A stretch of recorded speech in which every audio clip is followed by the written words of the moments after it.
Over the years, the harbor has played an important role in the life of Frankfort and South Frankfort, or Alberta. The earliest improvements deepened the channel and piers were constructed. Later improvements were made, with the South Breakwater being completed in 1931. In 1932, the North Breakwater was finished and the lighthouse was remodeled. Thus, Frankfort Harbor became a safe harbor for a variety of watercraft.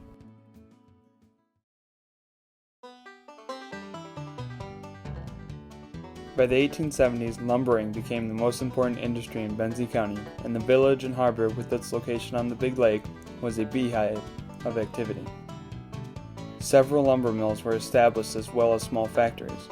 A.G. Butler and Son owned a mill, a wooden dish factory, and large orchards near the village. The mineral springs, which remains today, was part of the property of the Butler family. The Bellows family, as well as the Cranes and the Banks, were also involved in the lumbering business. Millions of board feet of maple, cherry, beech, and pine were shipped from the docks along the shores of Betsy Bay. Much of this lumber helped to rebuild the city of Chicago after the Great Fire and also produced wood for the city of Grand Rapids, aiding the crafting of fine furniture.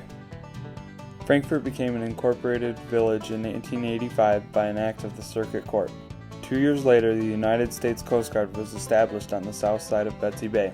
This further enhanced the safety of shipping. It was not until 1934 that the Coast Guard was officially moved to the north side of the bay, where it is located today. The Ann Arbor Railroad arrived in 1889, and in 1892, James Ashley brought the first car ferry into the harbor and proved that railroad cars could be shipped across Lake Michigan. The earliest car ferries were wooden structures and were called number 1 and number 2. Later they were followed by numbers 3, 4, 5, 6, 7, and Wabash. Boats 6 and 7 were later rebuilt and became the Arthur K. Atkinson and Viking, respectively.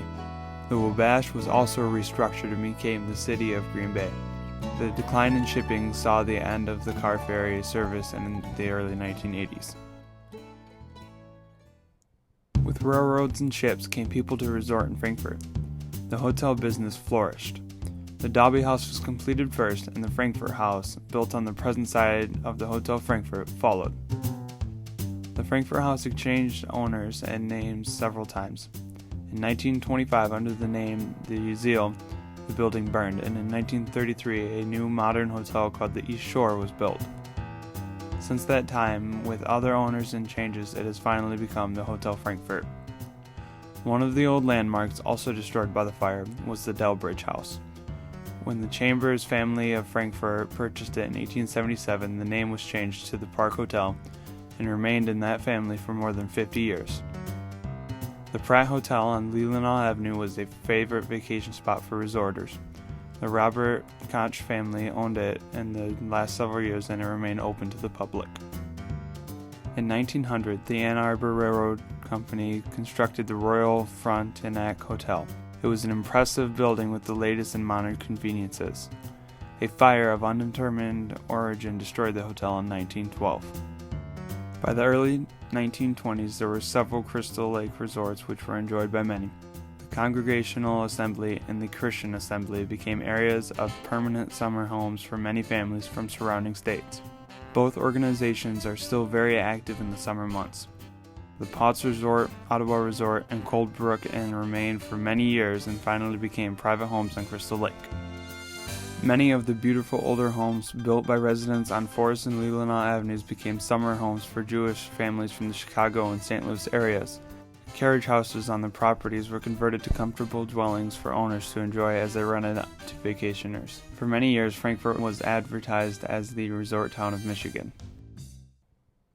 In his book, Memoirs of Betsy Bay, Charles M. Anderson stated that the oldest business in Frankfort was the commercial fishing business. It was started by Joseph Oliver and the Ruber family by 1870. Several families came to the area and became involved in fishing. At that time, fishing was done in sailboats and the nets were lifted by hand. Around 1872, after the piers were built, steam tugs began to come to Frankfort. In the 20s and 30s, there were 22 fishing tugs operating from the Frankfort harbor with crews of at least 3 men each. This provided a living for more than 60 families. By 1937, over 10,000 pounds of fish per day were trucked to Thompsonville and shipped from there by rail to markets in the cities. The fishing began to decline with the start of World War II, and by the early 1960s, the last of the fishing operations closed. When lumber was depleted, much of the area returned to farming, especially fruit. Orchards of cherries, peaches, and apples were grown and harvested. Many acres of strawberries and raspberries were also raised.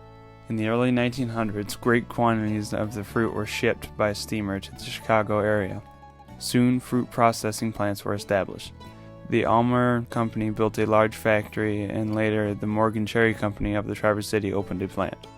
In the years following World War II, George Petritz established a frozen fruit pie business.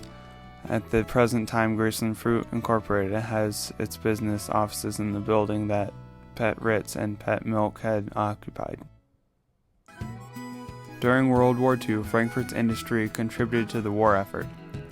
In the Pontiac mill plant, prefab buildings were made and shipped to England to house the American Air Force men. The Goodrich plant of Cadillac operated a small plant which made gaskets for guns.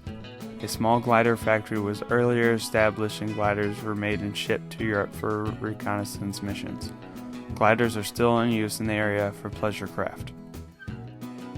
Throughout the decades, Frankfort has bloomed from a small settlement into a bustling resort town.